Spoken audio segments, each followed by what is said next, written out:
In the flickering torchlight of a Constantinople alley, where the air hums with whispers of scandal and survival, a young woman dances not for glory, but for bread.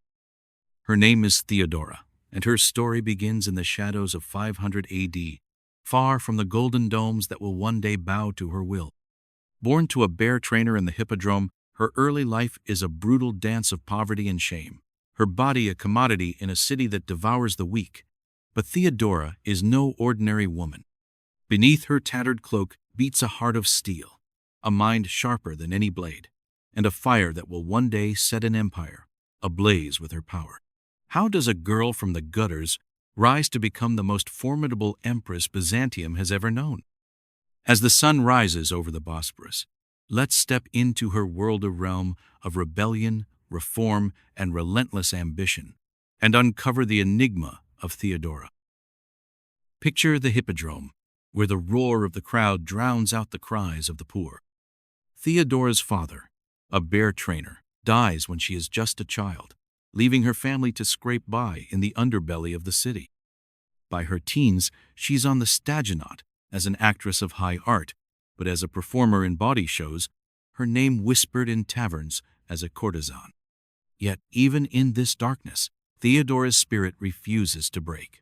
She learns to navigate the treacherous world of men, her wit and beauty a shield against their cruelty. At 16, she follows a governor to North Africa, only to be abandoned, returning to Constantinople with nothing but scars and a burning resolve. It is here, in a quiet moment of faith, that she reinvents herself, shedding her past to become a wool spinner, her hands weaving a new destiny. But fate has grander plans. Enter Justinian, a rising star in the imperial court, a man captivated not by her past, but by her unbreakable spirit. Their love defies convention, scandalizes the elite, and sets the stage for a partnership that will reshape history. By 527 AD, Theodora stands as empress, her coronation a slap in the face to the aristocracy who scorned her. The purple robe drapes her shoulders, but it is her voice that commands the throne. 5 years later, the Nika Riots erupt, threatening to burn Constantinople to the ground. Justinian wavers, ready to flee. But Theodora's words, "Purple makes a fine shroud," ignite his courage, saving the empire from collapse. This is no mere consort. She is a co-ruler, a force of nature who bends the will of an empire to her own. She champions the downtrodden, rewriting laws to protect women, outlawing forced prostitution, and granting rights to the powerless. Her faith shapes the Hagia Sophia. Her resolve steadies Justinian through the Justinian Plague, and her legacy endures in mosaics that still gleam today. But her journey is fraught with peril. Her past haunts her, enemies plot her downfall, and the empire's darkest days test her to the breaking point. Over the next journey, we'll unravel Theodora's epic tale from the gutters of Constantinople to the heights of power, from the chaos of rebellion to the creation of laws that echo through time. Witness her stand against the Nika Riots, her fight for women's rights, her influence on the Hagia Sophia, and her survival through plague and betrayal. Was she a savior who uplifted an empire, or a scandal whose ambition tore it apart? Her story is one of grit, defiance, and unyielding strength, a woman who refused to be defined by her past, who carved her name into history with her own hands. From the mosaics of Istanbul to the laws that protect women today, Theodora's legacy is all around us, a testament to the power of resilience. So, are you ready to step into the fire of her world? To feel the weight of her crown, the heat of her battles, and the pulse of her legacy? Join us now. Watch, like, subscribe, and hit the bell to uncover a story that will leave you breathless. Let's begin. In the year 500 AD, Constantinople pulsed with the heartbeat of an empire, its golden domes gleaming under the Mediterranean sun, its streets a chaotic symphony of merchants, monks, and mercenaries. But beneath this splendor, in the shadowed alleys near the Hippodrome, a different story unfolded, done of grit, survival, and a girl who would one day command the very empire that sought to crush her. Theodora was born into this world of contrast. Her father, Cassius, a bear trainer who entertained the crowds with his beasts. Her mother, a widow struggling to feed 3 daughters after his untimely death. The Hippodrome, a place of spectacle and glory, was Theodora's first stage, but not as a noble performer. At just 5 years old, she stood in the arena with her sisters, dressed in tattered tunics, begging for coins, as the crowd jeered a humiliating debut for a family clinging to survival. Her mother, desperate, remarried quickly, but her new husband lacked Acacia's skill, and the family's fortunes plummeted further. By her early teens, Theodora was no longer a child pleading for mercy. She was on the stage herself, her beauty a double-edged sword in a city that devoured the vulnerable. The shows she performed in were crude, bawdy spectacles that drew leers from drunken patrons, her name whispered in taverns as a courtesan, a label that clung to her like a second skin. Yet, even in this darkness, Theodora's spirit refused to break. She learned to navigate the treacherous world of men, her wit a shield against their cruelty, her charm a weapon to bend their will. She moved through Constantinople's underbelly with a keen eye, observing the power plays of the elite, the whispered deals in the markets, the way faith and fear intertwined in the city's churches. At 14, she caught the eye of a wealthy merchant, a man whose gifts of gold briefly eased her family's hunger, but whose temper left scars she hid beneath her defiant smile. Her sisters, too, bore the weight of poverty. Her elder sister, Comito, joined her on stage, while the youngest, Anastasia, faded into the shadows, too frail to endure the city's harshness. Theodora's early years were a crucible, forging a resilience that would one day shake an empire. She was no stranger to betrayal, no stranger to shame, but she was also no stranger to survivalist skill that would propel her from the dirt of the Hippodrome to the heights of power. That journey to power began with a fateful decision at 16, when Theodora's beauty caught the eye of Civilis, a governor bound for North Africa. Hungry for escape, she followed him as his mistress, dreaming of a life beyond the Hippodrome's leers. The journey across the Mediterranean was her first taste of the world beyond Constantinople's wall. Sailing past the azure waters of the Aegean, she glimpsed the ruins of ancient cities, their crumbling columns whispering of empires past. But Hesebolas was no savior. In North Africa, his promises turned to Ashi grew jealous of her wit, enraged by her independence, and abandoned her without a coin to her name.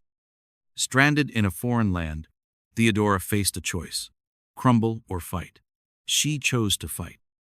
Bartering her skills as a performer, she traveled through Egypt, Syria, and Asia Minor, each city a new battleground.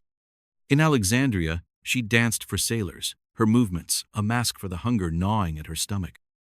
In Antioch, she faced the cruelty of a local magistrate who tried to exploit her, escaping only by the grace of a kind merchant who offered her passage. The road back to Constantinople was a gauntlet of hardship, dusty caravan trails, nights spent shivering under the stars, and the constant threat of bandits. But with each step, Theodora's resolve hardened. By the time she returned to Constantinople, she was a different woman, her scars a map of survival, her eyes alight with a fire that no man could extinguish. Seeking solace, she turned to faith, joining a religious sect that preached redemption through humility. For a time, she worked as a wool spinner, her hands weaving threads in a quiet tenement, her mind weaving dreams of a future she could control. It was in this moment of reinvention that Justinian entered her life, a nephew of Emperor Justin I, a man whose ambition matched her own. Justinian saw in Theodora not a scandal, but a partner, a woman whose intelligence and resilience could match his own. Their love was a rebellion against the empire's rigid law. Actresses were forbidden from marrying nobles, a decree rooted in prejudice. Justinian fought to change the law, facing the scorn of the aristocracy, who called Theodora a harlot unfit for the throne. But in 525 AD, they wed their union, a defiance of convention, a promise of power. 2 years later, when Justinian ascended the throne, Theodora was crowned empress, her coronation a seismic shock to the elite who had mocked her. She stood in the Hippodrome, The same arena where she had once begged for coins, now draped in purple, her gaze daring anyone to challenge her right to rule. That right to rule was tested just 5 years later, in 532 AD, when the Nika Riots erupted with a fury that threatened to consume Constantinople. The Blues and Greens, rival chariot factions, united in rage against Justinian's heavy taxes and corruption, their chants of "Nika, victory," echoing through the city. The rebellion spiraled into chaos. The city burned, the palace was besieged, and 30 rebels demanded Justinian's head. Inside the imperial chambers, panic reigned. Justinian, overwhelmed, prepared to flee, his advisors urging him to board a ship and escape. But Theodora would have none of it. She rose from her throne, her voice cutting through the fear like a blade. "Those who have worn the purple should not flee purple, makes a fine shroud." Her words were a thunderclap, a refusal to bow to the mob, a declaration that she would rather die an empress than live a coward. Her courage ignited Justinian's resolve, called on General Belisarius, who led a brutal counterattack, storming the Hippodrome where the rebels had gathered. The massacre was swift, and merciless blood stained the arena. Bodies piled high, and the rebellion was crushed. Theodora's stand had saved the empire, but it came at a cost.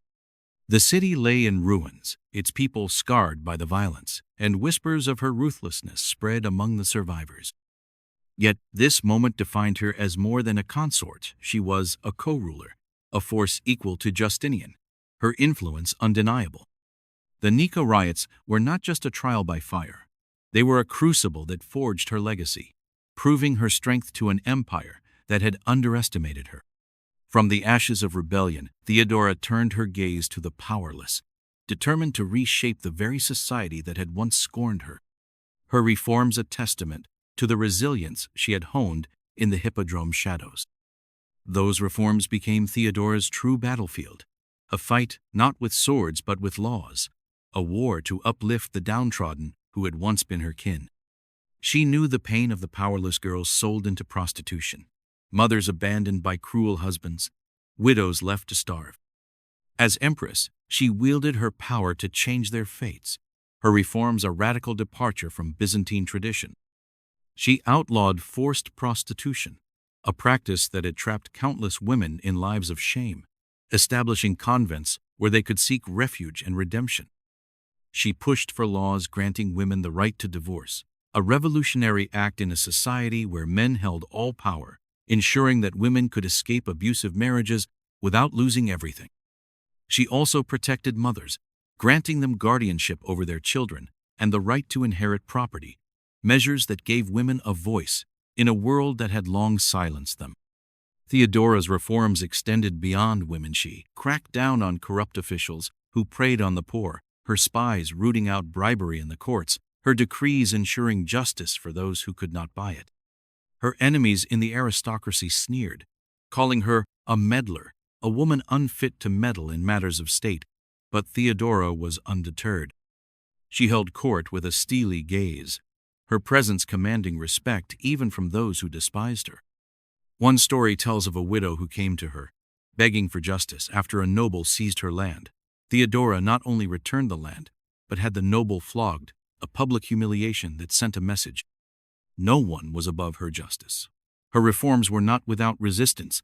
The elite pushed back, their wealth threatened by her decrees, but Theodora's partnership with Justinian gave her the power to enforce them.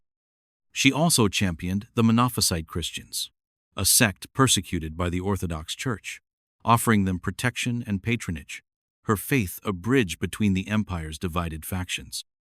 Through her laws, Theodora gave a voice to the voiceless, her reforms a legacy that would ripple through centuries, influencing women's rights movements far beyond her time, a testament to her belief that power should serve those who had none.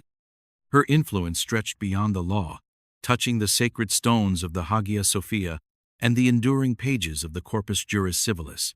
After the Nika Riots left Constantinople in ashes, Theodora urged Justinian to rebuild the city's great church, her vision shaping its rebirth. She saw the Hagia Sophia not just as a monument to God, but as a sanctuary for the downtrodden, a place where the poor could find solace amidst its golden mosaics. She worked closely with Justinian, ensuring that the church's design reflected her faith. Its vast dome, a symbol of divine protection, its sacred spaces open to all, not just the elite. Theodora's mosaics, still visible today, capture her regal defiance, her eyes gazing down with a quiet intensity that speaks of her power. Her influence on the Corpus Juris Civilis was more subtle but no less profound. While Justinian oversaw the codification of Roman law, Theodora's advocacy for the powerless shaped its spirit laws protecting women, widows, and orphans bore her imprint, her voice echoing in the decrees that Tribonian and his scholars penned. She ensured that the legal system reflected her ideals of justice, her reforms woven into the fabric of the empire's laws. Theodora's partnership with Justinian was a dance of equals where he dreamed of conquest, she dreamed of compassion, their ambitions intertwining to create a legacy that spanned stone and scroll. The Hagia Sophia became a beacon of hope in a city scarred by rebellion, its beauty a counterpoint to the chaos that would soon descend. While the Corpus Juris Civilis laid the groundwork for justice that would outlast them both, a testament to Theodora's quiet but unshakable influence.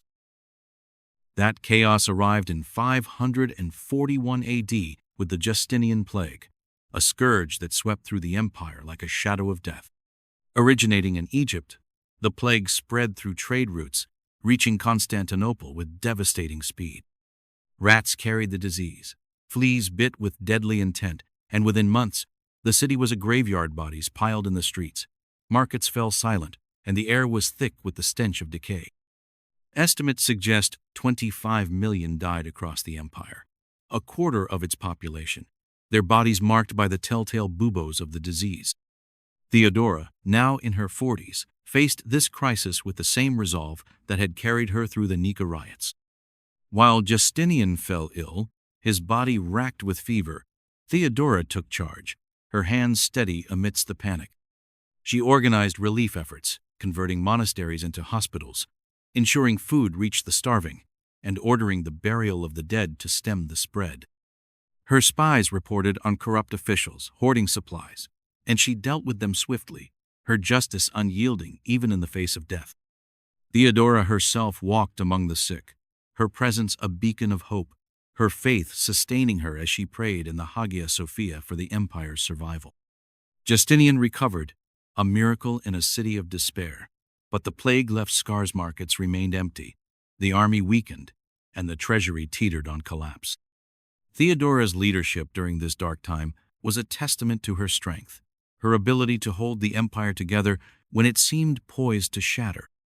But the plague also took a personal toll. Her health began to falter, the first signs of the illness that would claim her life 7 years later.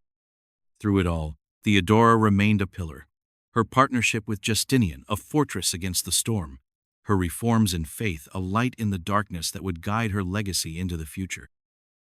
That legacy began to take shape in the years after the plague, as Theodora's influence continued to ripple through the empire and beyond. She died in 548 AD, her body weakened by cancer, but her spirit unbowed. Justinian mourned her deeply, his reign continuing for another 17 years, but the void she left was palpably her voice, her fire, had been the heartbeat of their partnership. Theodora's reforms lived on, her laws protecting women, and the powerless a foundation for future generations. In medieval Europe, her decrees influenced canon law, laying the groundwork for women's rights that would emerge centuries later. Her advocacy for the Monophysites bridged divides in the church, her patronage ensuring their survival in a hostile empire. The Hagia Sophia, with her mosaics, became a symbol of her faith and resilience, drawing pilgrims who whispered her name in awe. In modern Istanbul, those mosaics still gleam, her face a timeless testament to her power, her eyes gazing down on visitors who feel the weight of her presence. Theodora's story also inspired countless women, her rise from the gutters to the throne a beacon of hope, her defiance a call to action. Historians debate her legacy. Was she a saint who uplifted the downtrodden, or a scandal whose ambition destabilized the empire? The truth is both. Theodora was a paradox, a woman of shame and sanctity, a ruler of compassion and ruthlessness, a survivor who turned her pain into power. Her life challenges us to rise above our origins, to fight for the voiceless, to defy the odds. From the Hippodrome's dirt to the Hagia Sophia's domes, from the Nika Riots' flames to the plague's despair, Theodora's journey is a testament to the power of resilience, a legacy that lives on in the laws that protect the weak, in the mosaics that inspire awe, and in the stories that remind us that greatness can come from the most unlikely places. Theodora's final days in 548 AD were a quiet crescendo to a life of unrelenting fire. At 48, she succumbed to what historians believe was cancer, her body frail, but her spirit as fierce as ever. She died in Constantinople, the city she had shaped with her defiance, her husband Justinian at her side, mourning the loss of his greatest ally. For over 2 decades, Theodora had stood as empress, a woman who rose from the gutters to command an empire, her voice echoing through the halls of power long after her breath faded. As we reflect on her journey, one question burns. What made Theodora a legend? Was it her courage in the face of rebellion, her laws that uplifted the powerless, or the sheer audacity of her rise? Let's linger in her world a little longer, tracing the threads of her legacy through time and uncovering what her story means for us today. Her life began in the Hippodrome's shadows, a place where the weak were crushed, and yet Theodora thrived. From a child of poverty, forced into a life of scandal, she clawed her way to survival, her wit and beauty a shield against a world that sought to break her. Her journey to North Africa and back forged a resilience that would define her. Abandoned, betrayed, she returned to Constantinople not as a victim, but as a woman reborn. Her marriage to Justinian was a defiance of fate, a union that scandalized the elite but united 2 minds in a shared vision. When she became empress in 527 AD, Theodora didn't just wear the crown, she wielded it, her influence shaping an empire through its darkest days. The Nika Riots of 532 AD were her crucible. As Constantinople burned, Theodora's words, "Purple makes a fine shroud," turned a moment of cowardice into one of triumph, saving Justinian's throne and cementing her as a co-ruler. Her resolve didn't stop there. She turned her gaze to the powerless, particularly women, rewriting laws to outlaw forced prostitution, grant divorce rights, and protect mothers. These reforms were radical, giving voice to those society had silenced, a legacy that resonates in women's rights movements today. Her faith shaped the Hagia Sophia, her mosaics a testament to her vision, her sacred spaces a refuge for the downtrodden. Even as the Justinian Plague ravaged the empire, killing millions, Theodora's pragmatism shone, organized relief, steadied Justinian, and held the empire together when it teetered on collapse. But Theodora's reign was not without enemies. Her past as a courtesan was a weapon in the hands of courtiers who sought to undermine her, whispering of her scandals, plotting her downfall. Yet she never faltered, her partnership with Justinian a fortress against betrayal. Her influence on the Corpus Juris Civilis, though indirect, was profound. Her advocacy for the powerless echoed in its laws, ensuring her ideals outlived her. When she died, the empire mourned not just an empress, but a force of nature, a woman who had bent history to her will. Justinian, grief-stricken, ruled for another 17 years, but the void she left was undeniable. Her voice, her fire, her unyielding strength had been the heartbeat of his reign. Theodora's legacy is not confined to the 6th century. Step into the Hagia Sophia in modern Istanbul, and you'll see her face in the mosaics, her eyes still fierce, her presence a whisper of the past. Her laws laid the groundwork for women's rights, influencing movements across centuries, from medieval Europe to today's fight for equality. Historians debate her: was she a saint who uplifted the downtrodden, or a scandal whose ambition destabilized the empire? The truth lies in the balance. Theodora was a paradox, a woman of scandal and sanctity, a ruler of compassion and ruthlessness, a survivor who turned her pain into power. Her life was a bridge between the ancient and the modern, a testament to the idea that greatness can rise from the ashes of shame. What does Theodora's story mean for us? It's a mirror to our own struggle. Do we rise above our origins, face adversity, and leave a mark on the world? Her journey challenges us to be bold, to fight for the voiceless, to defy the odds. Imagine standing in her shoes, feeling the weight of her crown, the heat of the Nika Riots, the despair of the plague, and the pride of her reforms. Theodora was not a perfect woman, but she was a powerful one, a reminder that strength comes not from where we begin, but from where we dare to go. Her legacy lives on, in the mosaics that inspire awe, in the laws that protect the weak, in the stories that remind us of the power of resilience. As we close this journey, let's take one last look at Theodora's world. Picture her in the Hippodrome as a child, her eyes wide with dreams. See her stand unyielding as flames surround her, her voice saving an empire. Feel her hands weaving the threads of laws that would outlast her. Theodora was a woman who dared to rise, to fight, to endure. Her story is a call to action. What will you dare to do? Join us again. Like this video, subscribe, and hit the bell to uncover more stories that shape our world. Because history is not just the past, it's the fire that fuels our future. Until next time, keep dreaming, keep fighting, and let Theodora's legacy inspire your own.